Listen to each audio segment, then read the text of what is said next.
Bakit ka bunot-bunot? I will pick Judge and Brian. Okay, Sir Robert. Ikaw daw. So good evening, candidate number 2. Good evening. Since you're good in speaking in English, you want me to ask your question in English, deliver the question in English? In Tagalog. Tagalog pa tayo ngayon, so... Opo, Tagalog po tayo. So magta-Tagalog tayo ngayon.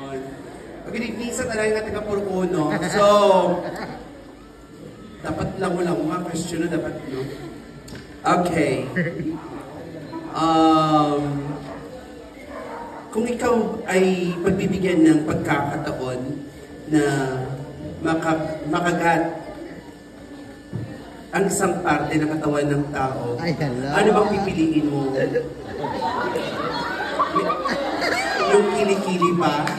O yung singit? Bakit? You want me to translate it in Karaya in our own dialect? Oh no, it's $80.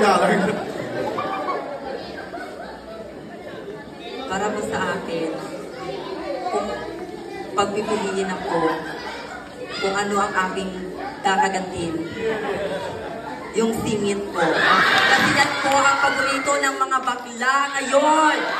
Yes! Yan po ang aking pipiliin.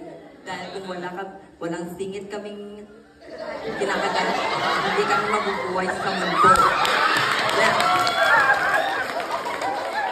Yes, kung walang singit, hindi sila mabubuhay.